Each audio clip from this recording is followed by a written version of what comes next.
성경에 보면은 첫 장이 창세기입니다.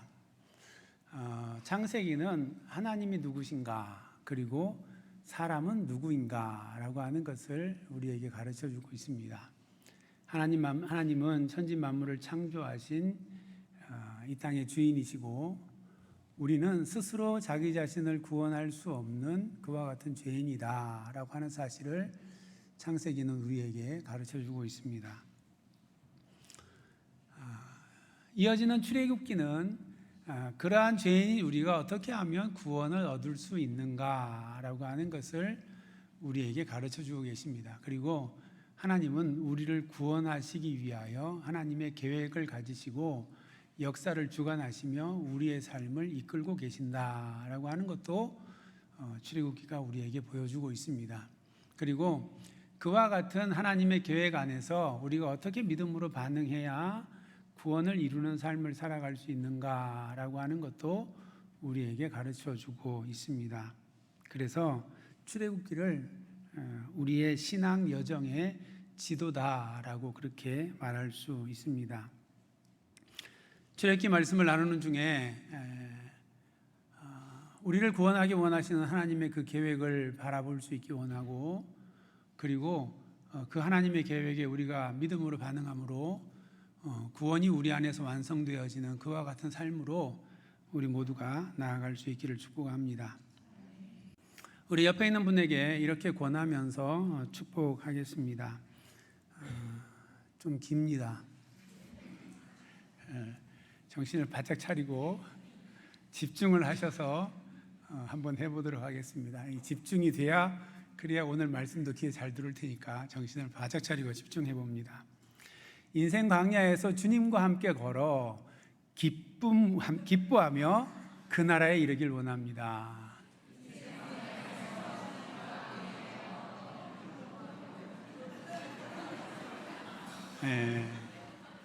뒤에 부분을 제가 제대로 전달을 못해서 죄송합니다. 우리 다시 한번 해보겠습니다. 인생 광야에서 주님과 함께 걸어 기쁨으로 그 나라에 이르기를 원합니다.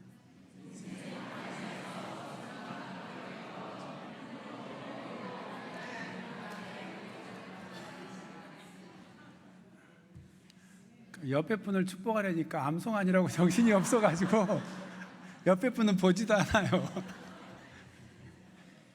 다시 한번 하겠습니다. 이제 축복합니다. 축복합니다. 인생 광야의 길을 주님과 함께 걸어 기쁨으로 그 나라에 이르기를 축복합니다.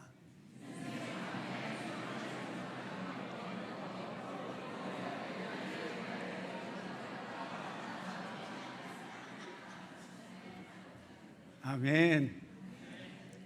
못해도 괜찮아요. 주님과 함께 그 나라에 이르면 되는구나, 이렇게 알면 되는 거죠. 감사합니다. 오늘 본문의 1절에서 5절까지 보면 야곱의 가족이 나옵니다. 그 자녀와 그 후손들을 모두 합하여 70명이라고 성경에 기록되어 있습니다. 그들이 하나님의 인도하심을 따라 먼저 간 요셉의 안내로 애굽에 들어가게 되었습니다. 창세기의 성경을 읽어보면 하나님께서 이스라엘 백성들 택한 아브라함의 후손들이 애굽 땅으로 들어가는 것을 원치 않는다라고 하는 것을 우리가 짐작할 수가 있습니다. 하나님께서 아브라함을 부르셨습니다. 아브라함아, 너의 본토 친척 집을 떠나서 내가 너에게 지시할 땅으로 가라. 내가 너로 하여금 큰 민족을 이루고 그리고 너가 복이 되게 할 것이다, 그렇게 말씀을 하셨습니다. 하나님은 아브라함의 부름을 따라서 그렇게 지시할 땅으로 인도함을 받아 갔습니다. 가서 이른 곳이 어디냐면 가나안이었습니다. 그래서 그 가나안에서 정착을 하려고 하는데 마침 그 가나안 땅에 기근이 찾아왔습니다. 도저히 거기서 이방 사람이 와서 이제 아무것도 없는데 정착해야 될 상황인데 기근까지 닥치니까 어려운 겁니다. 그래서 하나님이 지시하지 않았는데도 더 남쪽으로 나일강이 있는 비옥한 땅인 애굽으로 들어갔던 것입니다. 하나님의 계획이 아닌 길로 들어간 아브라함은 큰 어려움을 거기서 당하게 됩니다. 자기의 아내를 잃을 뻔하는 그와 같은 일을 겪게 됩니다. 그리고 다시금 돌아 나와서 가나안 땅에 정착하게 됩니다. 아브라함의 아들인 이삭은 가나안 땅에 정착한 그 브엘세바에서 살고 있었는데, 그런데 또 그 땅에 기근이 찾아온 것입니다. 이제 브엘세바라고 하는 것은 이 이스라엘은 지형이 동쪽이 높고 서쪽이 낮습니다. 그래서 동쪽의 산맥에서부터 시작해서 서쪽으로 이렇게 내려가면서 점점점 평야가 되어지는데, 평야에는 이미 이 아주 전투력이 강한 블레셋이라고 하는 그 민족이 살고 있었기 때문에 거기 내려가지 못하고 산하고 평야 중간쯤 언덕에 브엘세바라는 곳에서 살았습니다. 그러니까 이제 가뭄이 들면 위에서부터 점점 물이 없어지지 않겠습니까? 그러니까 이제 살기가 어려우니까 블레셋으로 그 그랄 땅으로 내려간 겁니다. 이삭이 그랄 땅으로 내려가서 무슨 일을 당했느냐? 그 아빠가 겪었던 똑같은 일을 경험했습니다. 아내를 빼앗길 뻔하는 그와 같은 일을 겪었습니다. 믿음의 조상은 부인이 예뻤던 것 같습니다. 아빠도 그렇게 애굽에 내려가서 아내를 잃을 뻔하였는데 자신도 이방 땅 블레셋에 내려갔다가 아내를 잃을 뻔하였습니다. 그러니 이삭의 마음에 애굽으로 내려갈 마음이 들겠습니까? 내려가면 안 되는구나, 그런 마음을 가졌을 겁니다. 출애굽의 여정을 보면 하나님께서 이스라엘 백성들을 애굽에서부터 이끌어내셔서 그 해안길을 따라서 블레셋 지방으로 쭉 지나가면 가장 평야의 길을 따라서 쉽게 이스라엘로 들어갈 수가, 가나안 땅으로 들어갈 수가 있었습니다. 그런데 하나님께서 그리 가지 않게 하시고 그 무리를 돌려서 홍해 앞을 지나가게 만듭니다. 그리고 홍해를 가르시고 바다를 맨 땅처럼 걸어가게 하시고 홍해를 다시 덮으시는 그와 같은 광경을 이스라엘 백성들에게 보여주십니다. 그러면서 이스라엘 백성들에게 마음에 굳게 결단하게 만드는 것, 깨닫게 만든 것은 너희들 건너왔어. 다시는 저 땅으로 건너갈 수 없어. 건너가서는 안 돼 라고 하는 것을 하나님께서 이스라엘 백성들에게 가르쳐 주십니다. 그러니까 애굽 땅은 가서는 안 되는 곳이라고 하는 것이 하나님께서 그 백성들에게 일러주시는 말씀이었습니다. 그런데 왜 유독 야곱의 때에 하나님께서 요셉을 먼저 애굽으로 보내시고, 그리고는 하나님의 능력으로 요셉을 총리 대신으로 세우고, 그리고 요셉의 안내를 따라서 야곱의 일가가 모두 애굽으로 들어가게 하는 이와 같은 일을 하나님께서 하셨을까라고 하는 것입니다. 그동안 믿음의 조상들에게 했던 것과는 상반된 일을 야곱의 일가에게 행하신 것입니다. 애굽의 역사를 보면 요셉을 이끌어 애굽으로 내려가게 하시고 그곳에서 총리 대신이 되게 하시고 야곱의 일가를 애굽으로 부르신 역사를 주관하시는 하나님의 그 행하심을 우리가 볼 수가 있습니다. 하나님께서 역사를 전체를 움직이셔서 하나님의 계획을 야곱 일가를 통해 지금 이루고 계신다라고 하는 것을 우리가 알 수가 있습니다. 요셉이 애굽으로 팔려갈 때에는 주전 1898년이었습니다. 지금으로부터 약 한 3900년 전의 일입니다. 애굽은 고대 애굽은 그 왕조가 고대 왕조, 중왕조, 그리고 신왕조 이렇게 역사를 구분해서 표현을 합니다. 당시 요셉이 애굽으로 팔려갈 때에 애굽은 중왕조 때였었습니다. 애굽의 중왕조는 주전 1648년에 이민족에 의해서 무너지게 됩니다. 그래서 애굽의 역사상 이 중왕조와 신왕조 사이에 100여 년 동안 이방 민족들이 들어와서 그 나라를 통치하는 그와 같은 일이 있었습니다. 애굽의 중왕조가 무너지는데 결정적인 영향을 미친 것이 이 힉소스라고 하는 종족의 침입이었습니다. 힉소스 종족은 애굽을 정복하고 애굽의 13왕조부터 17왕조까지 애굽을 다스렸습니다. 힉소스라고 하는 이름은 이민족의 통치자라고 하는 그런 뜻입니다. 그러니까 애굽 본토의 민족이 아니라 애굽 동북부에 있는 팔레스타인 지역에 있는 그와 같은 자들이 유입되어서 애굽을 다스리게 되었던 것입니다. 힉소스 종족은 주전 2000년경에 메소포타미아의 이 셈족의 출신들입니다. 아브라함도 이 메소포타미아 바벨론, 이 갈대아 우르 셈족의 후손입니다. 그래서 역사학자들은 이 힉소스 종족하고 아브라함하고 야곱의 후손하고 무슨 관계가 있지 않을까, 그렇게도 추측을 하는데 여러 가지 학설들이 있습니다. 3,900년 전에 있었던 일이니까 얼마나 정확하겠습니까?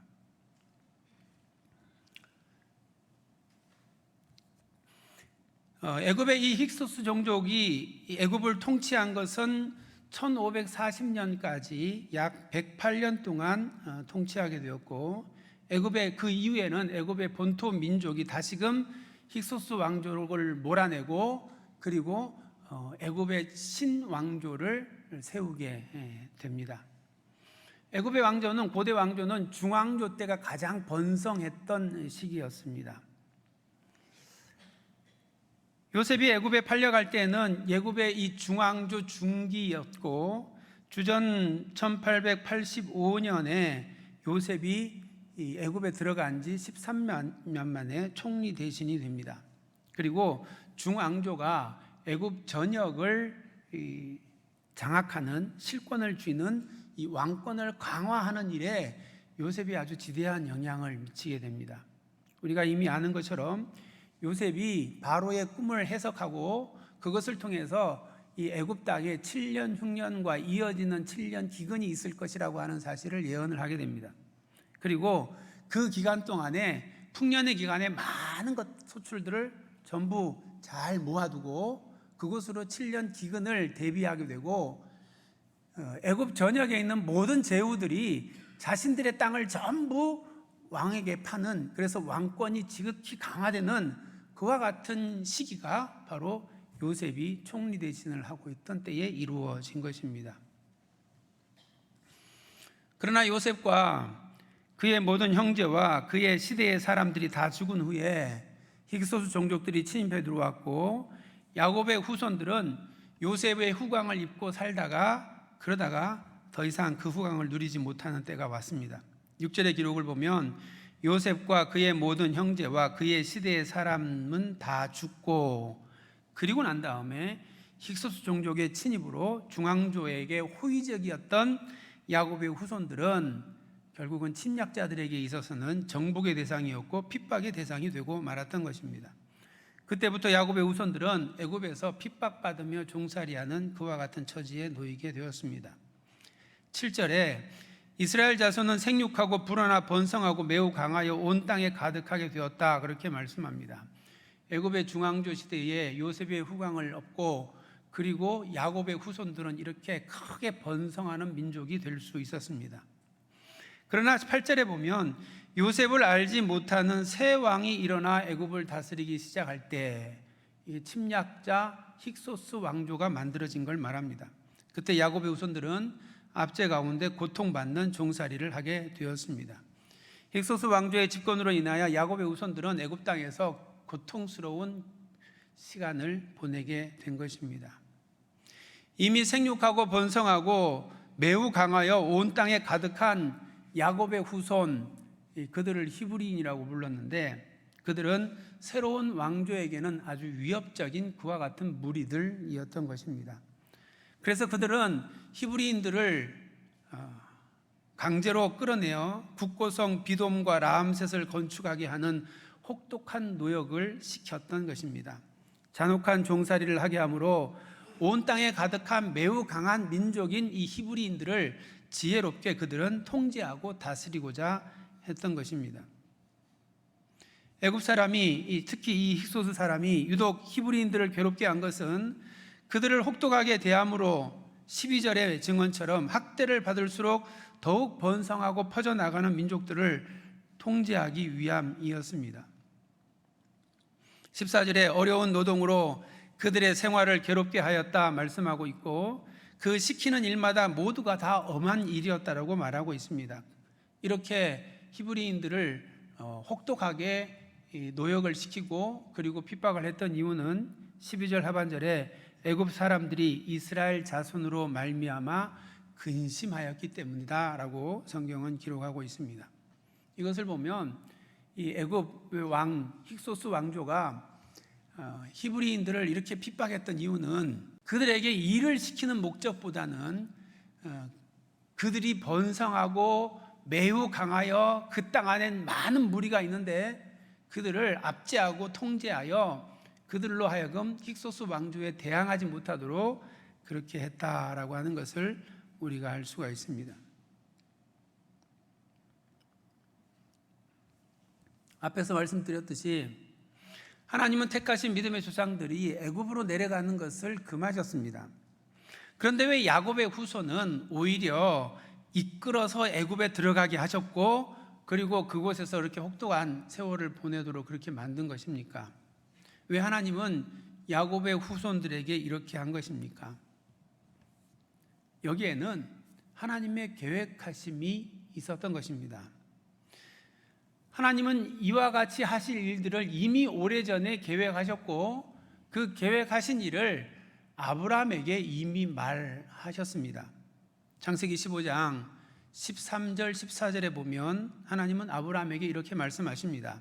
여호와께서 아브라함에게 이르시되 너는 반드시 알라 네 자손이 이방에서 객이 되어 그들을 섬기겠고 그들은 400년 동안 네 자손을 괴롭히리니 그들이 섬기는 나라를 내가 징벌할지며 그 위에 네 자손이 큰 재물을 이끌고 나오리라. 요셉이 애굽으로 팔려가고 그때로부터 시작해서 이스라엘 백성들이 출애굽할 때까지가 총 430년이라는 세월입니다. 요셉이 애굽으로 팔려가서 종살이 하다가 총리 대신이 되고 그러므로 인하여 야곱의 후손이 그 일가가 전부 애굽으로 이주한 때가 30년이 지난 후입니다. 그러니까 야곱의 일가가 들어와서 출애굽할 때까지는 총 400년이라는 기간이 걸렸던 것입니다. 하나님은 아브라함에게 말씀하시기를 그 400년 동안 네 자손이 객이 되어 다른 이방 땅에서 객이 되어 그곳에서 어려움을 당할 것이다 그렇게 말씀을 하셨습니다. 하나님은 환상 중에 아브라함에게 나타나셔서 말씀하십니다. 아브라함아 두려워하지 말라 나는 내 방패요 너의 지극히 큰 상급이니라. 창세기 15장 1절에 이렇게 말씀하십니다. 하나님이 뜬금없이 아브라함을 찾아오셔서 아브라함에게 복의 선언을 하시는 것입니다. 그런데 아브라함의 입장에서는 하나님께서 복 주신다고 하시는데 하나님 도대체 무슨 복을 주시려고 그러십니까? 저에게는 아들도 없는데 후손도 없는데 무슨 복을 저에게 주신다고 말씀하시는 것입니까? 의아하여 하나님 앞에 묻습니다. 그러면서 하나님 저의 상속자는 제가 저 갈대아 우르에 있을 때부터 어릴 때부터 길렀던 이 사람 다메섹 사람 엘리에셀밖에 없습니다. 그렇게 이야기하는 겁니다. 그랬더니 하나님께서 아브라함을 이끌고 밖으로 나와서 하늘의 뭇별들을 보여주시면서 네 자손이 이와 같이 많을 것이다 그렇게 말씀하십니다. 아들도 하나 없는 아브라함에게 하나님은 하늘의 뭇별과 같은 많은 후손들 네 후손들이 이렇게 번성하게 될 것이다 라고 하는 것을 말씀하셨습니다. 그리고는 이어서 창세기 15장 7절에 또 그에게 이르시되 나는 이 땅을 네게 주어 소유를 삼게 하려고 너를 갈대아인의 우르에서 이끌어낸 여호와이니라. 지금 하나님께서 하나님의 말씀을 따라 아브라함이 가나안 땅에 와 있는데 하나님이 아브라함에게 나타나셔서 네 후손이 저 이방 땅에 가서 객이 되어서 400년 동안 고통을 당하게 할 것이다. 그리고 난 다음에 그 땅에서 다시금 나오게 할 것이고 그리고 네가 살고 있는 이 땅을 너희들에게 주어서 이 땅을 차지하게 할 것이다. 그렇게 말씀하고 있는 것입니다. 이것을 위하여 내가 너를 갈대아 우르에서 이끌어낸 여호와다. 그렇게 말씀하는 겁니다. 하나님이 지금 아브라함에게 앞으로 700년 후에 이루어질 일을 말씀하고 있는 것입니다. 하나님은 이미 아브라함의 후손들을 애굽에 보내서 그 땅 가운데서 번성하게 만들고 다시 나와서 가나안 땅으로 옮겨와서 가나안 땅에 정착하여 살아가는 민족이 되게 하실 것이다 라고 하는 계획을 가지고 아브라함에게 말씀하고 있는 것입니다. 하나님의 계획이 무엇입니까? 아브라함을 택하시고 그의 후손들을 번성하게 하셔서 그들을 통하여 하나님이 다스리는 하나님의 나라 가나안 땅에 하나님의 백성들이 살아가는 하나님의 나라를 내가 세우겠다라는 것입니다. 그리고 그 가나안 땅에 있는 하나님의 나라를 보고, 그리고 이 땅에 있는 모든 인류가 하나님 살아계시구나, 하나님께서 다스리고 계시구나 라고 하는 것을 보여주는 샘플로 삼겠다라고 하는 것입니다.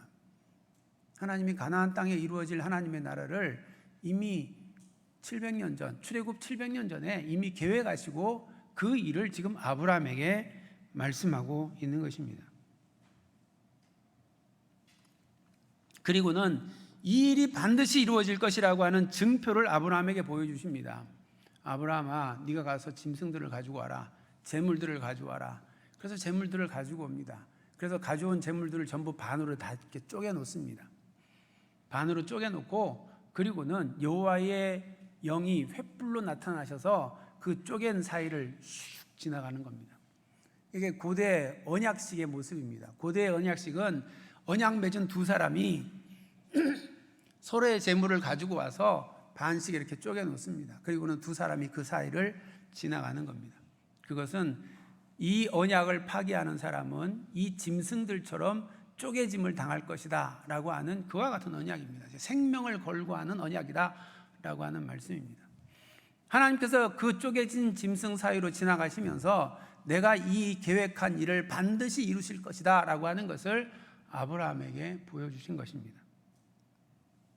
그렇게 언약하시는 하나님께서 아브라함에게 말하기를 네 자손이 이방에서 객이 되어 그들을 섬길 것이고, 그리고 400년 동안 그 땅에서 나그네가 되어 괴롭힘을 당하다가 내가 그 나라를 징벌하고 그들을 이끌어낼 것이다. 그리고 여기 가나안 땅에 정착하여 살아가게 할 것이다 라고 하는 하나님의 계획을 말씀하신 것입니다.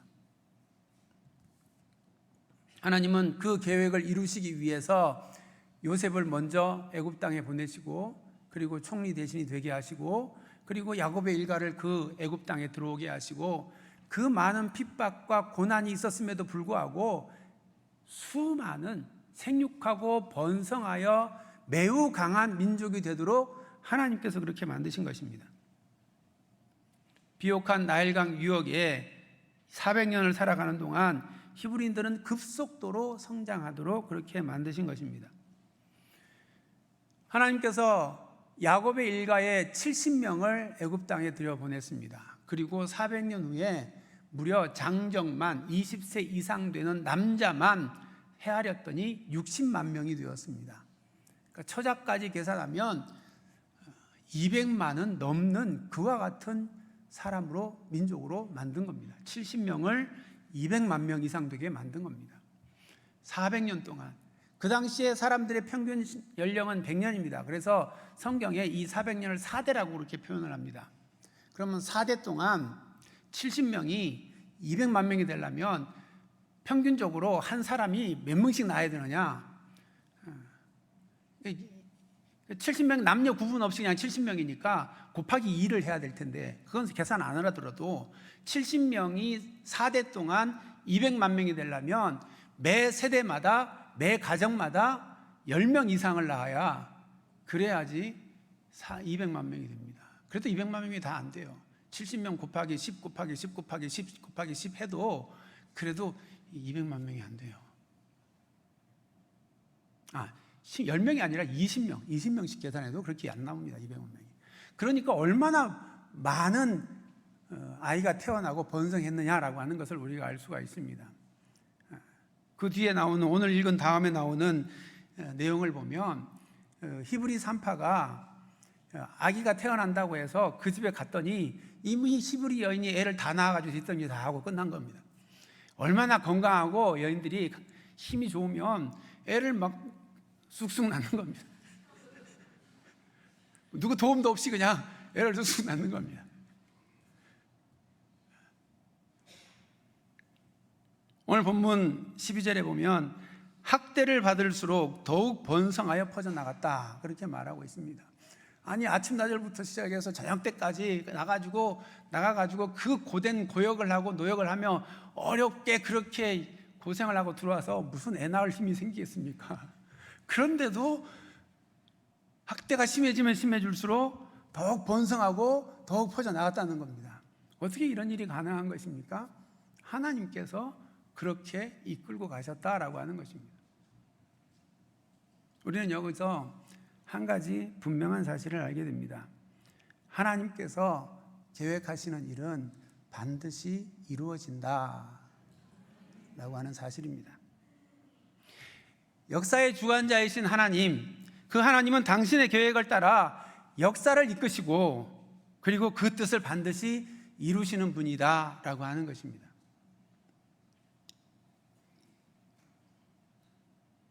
하나님은 계획하신 일을 반드시 이루신다라고 하는 이 사실을 믿는 것, 그것이 우리의 신앙에 있어서 참 중요한 것입니다. 반드시 이루실 하나님의 계획을 믿는 자만이 하나님께서 이루실 일들을 기대하고 그리고 그때를 기다릴 수 있기 때문에 그렇습니다.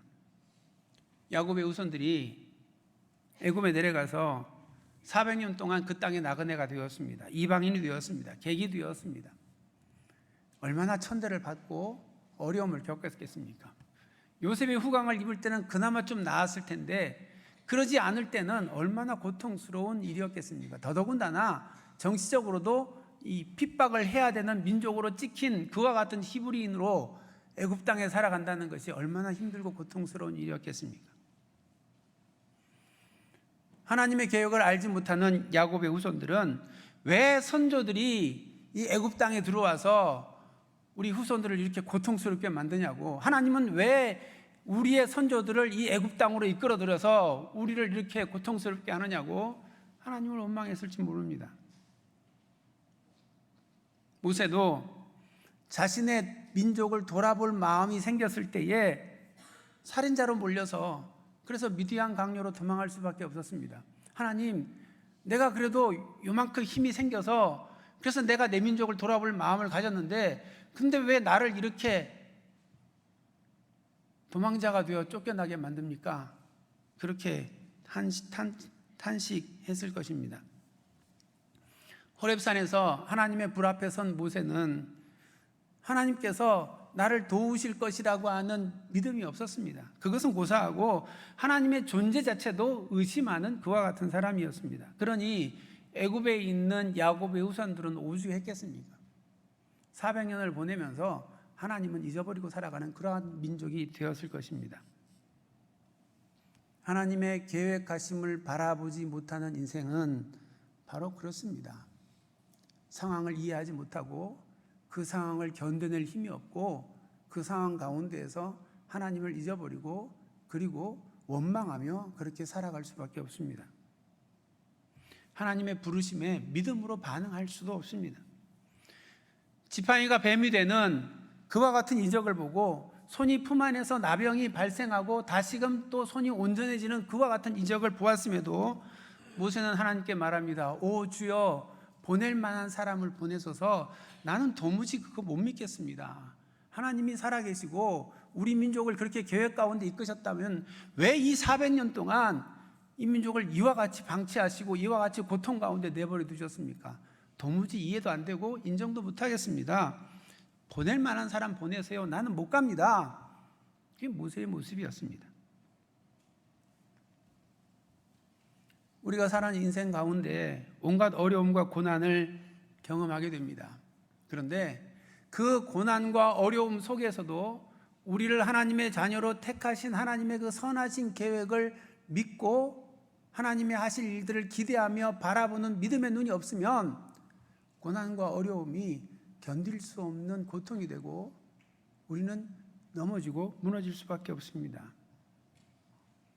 그때에 주님께서 나와 함께 하시고 내가 비록 지금 내 눈으로는 보이지 않지만 하나님께서 나를 위하여 계획하신 선한 뜻이 있다라고 하는 것을 믿는 믿음의 눈이 있는 사람은 그 고난과 그 어려움을 이기는 힘이 있는 것입니다.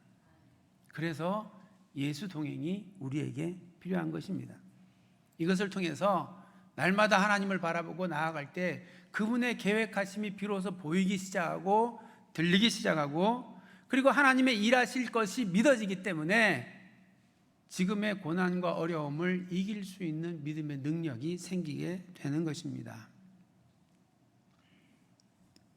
하나님의 마음을 가장 아프게 하는 일이 무엇일까요?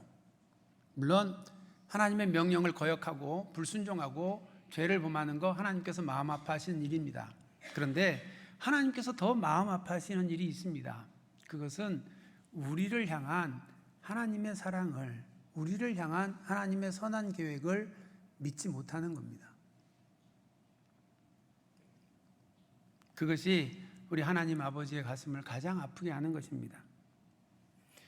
양자를 입양한 부모가 있다고 한번 생각을 해보십시다. 정말 그 아이 내 자녀로 삼고 사랑하고 예뻐하고 그리고 잘 세우기를 원하는 그런 부모가 있다고 생각해 봅니다.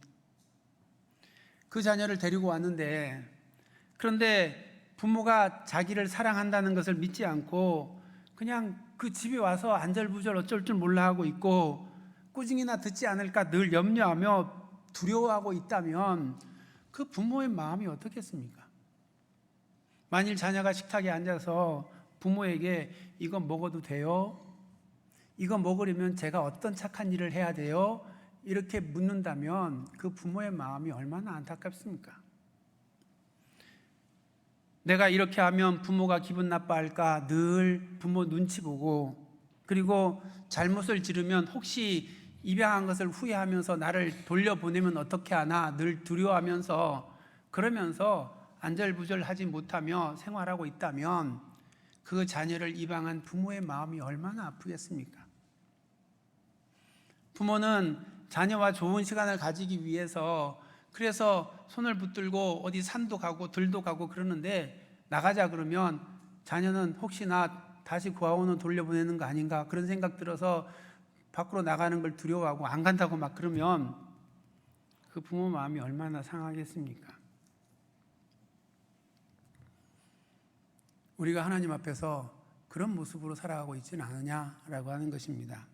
하나님은 우리를 향하여 선한 계획을 가지고 계시고, 그리고 마침내 우리로 하여금 하나님의 나라에 거하여 살아갈 하나님의 백성이 되게 하기 위하여 우리를 세상에부터 출애굽하게 하시고, 그리고 이 광야의 길을 걸어가게 하시는데, 그리고 마침내 가나안 땅에 이르게 하실 것인데, 그걸 믿지 못하고 물 없어요, 먹을 거 없어요, 너무 힘들어요, 걷는 거 힘들어요, 뜨거운 햇볕 너무 힘들어요, 불평하고 원망하고, 그러다가 한 대 쥐어 터지면은 그러면 하나님 두려워가지고 그래가지고는 하나님 앞에 안 가겠습니다, 니나 가세요, 그리고 이야기하는 이스라엘 백성들을 바라보는 하나님의 마음이 얼마나 답답하겠습니까? 그렇게 하나님의 선하신 계획을 믿지 못하고 우리의 삶에서 경험하는 광야 앞에서 우리가 두려워 떨며 하나님 원망하며 또 하나님 앞에서 내가 무슨 죄를 지어서 이런 어려움을 당하느냐고 하나님 앞에 호소하고 있다면 그 자녀를 바라보는 하나님의 마음이 어떠하겠습니까?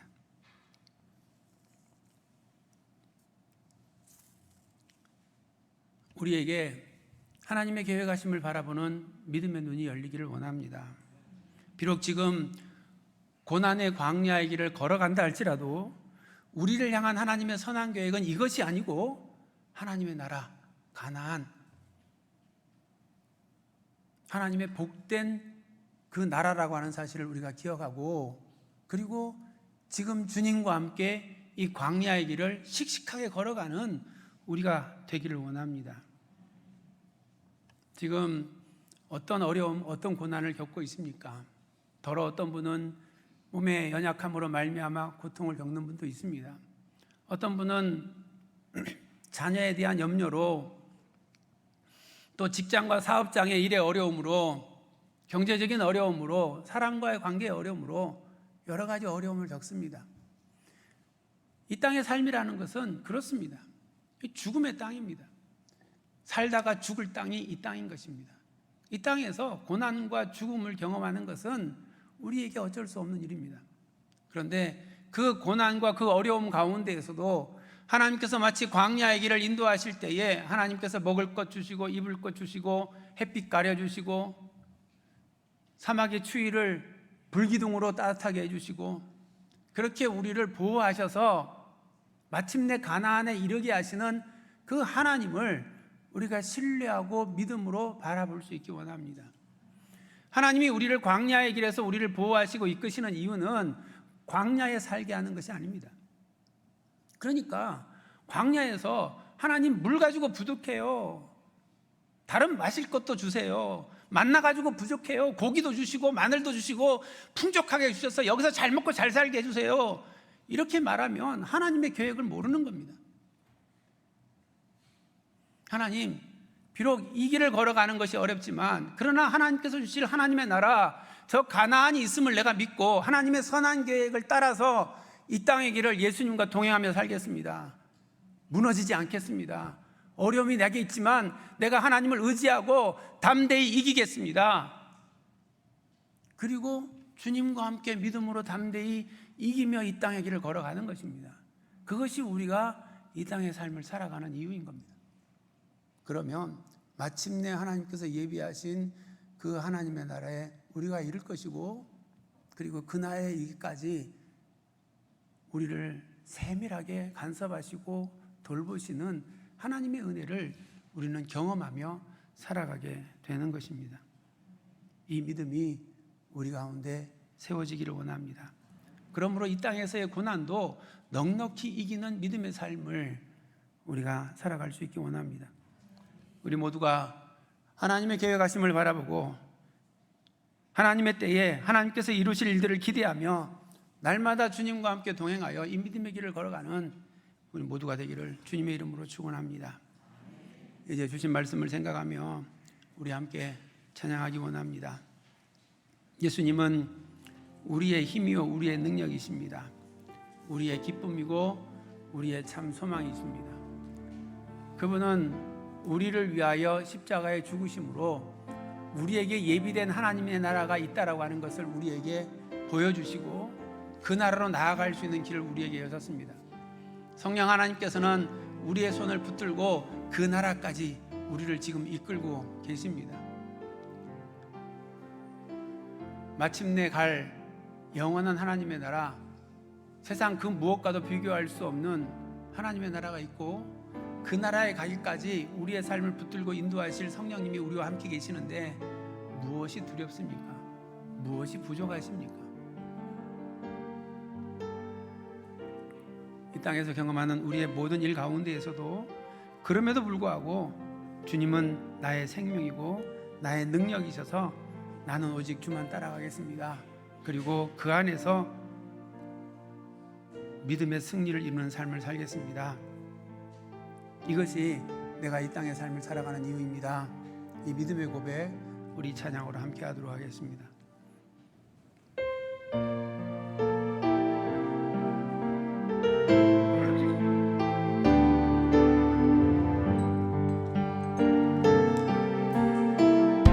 예수는 내 힘이요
함께 기도하기 원합니다. 우리 함께 잠깐 통성으로 기도하기 원합니다. 하나님께서 우리의 삶을 붙들고 계십니다. 우리를 향한 하나님의 선한 계획이 있습니다. 하나님의 그 선한 계획이 다 이루어질까지 하나님은 결코 우리를 포기하지 아니하십니다. 우리가 비록 이 땅 가운데서 고난과 어려움을 겪는 삶을 살아간다 할지라도, 질병으로 말미암아 우리의 육신이 고통을 느끼고, 우리의 삶이 여러 막힘으로 말미암아 어려움이 있고, 우리를 압제하는 악한 영의 공격으로 말미암아 넘어지는 일이 있다 할지라도, 하나님은 결코 우리를 포기하지 아니하시고 우리를 지키시고 우리를 보호하시고 구름 기둥과 불 기둥으로 우리를 지키시며 마침내 약속하신 그 가나안 하나님의 나라로 우리의 삶을 인도하십니다. 이 믿음을 가지고 주님, 내가 주님과 함께 동행하기 원합니다. 주님과 함께 그 길 포기하지 아니하고 떨어지지 아니하고 주님과 함께 걸어가기 원합니다. 주님, 나의 삶을 인도하여 주시옵소서. 우리 함께 통성으로 기도합니다. 할렐루야. 하나님 아버지, 하나님의 크신 은혜를 감사합니다.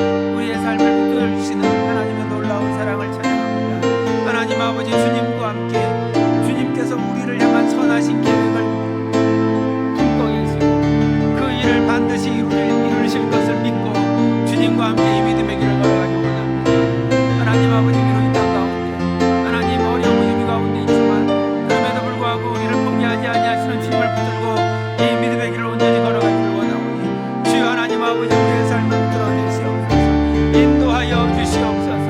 하나님 아버지, 마침내 예배하신 그 가나안 하나님의 나라에 이르기까지 우리의 삶을 이끄실 하나님을 의지하여 믿음의 길 걸어가기 원합니다. 주여 하나님 아버지, 인도하여 주시옵소서. 주님과 함께 걸어가는 이 믿음의 길에 주님 주시는 능력으로 하나님 담대하게 어려움을 이기며 살아가는 저희들이 될 수 있도록 주여 하나님 아버지, 인도하여 주시옵소서. 사랑의 하나님, 감사합니다. 우리를 향한 하나님의 선하신 계획은 한치의 어김도 없이 반드시 이루어질 것을 신뢰하며 주님과 함께 걸어가는 저희들 되기 원합니다. 광야의 길을 걸어가는 이때에 때로는 모래 태풍도 만나고 뜨거운 태양 가운데 놓일 때도 있지만 그럼에도 불구하고 하나님께서 우리를 보호하시고 지키사 예비하신 약속된 그 땅 가운데 우리를 인도하시는 것처럼 그렇게 우리를 반드시 예비하신 하나님의 나라를 이끌실 것이고 그 길 가운데 포기하지 아니하시고 우리 손 붙들고 우리와 함께 그 길 걸어가시는 줄 믿습니다. 그러기에 지금 겪는 이 육신의 질병과 삶의 여러 가지 어려움 가운데에서도 무너지지 않기로 결단합니다. 주님, 특별히 어려움 가운데 있는 분들을 주의 손으로 강하게 붙들어 주시고 주님과 함께 담대히 이기며 이 믿음의 길 걸어갈 수 있도록 주께서 함께하여 주시옵소서. 주님, 인도하여 주시옵소서. 예수님의 이름으로 기도드립니다. 아멘.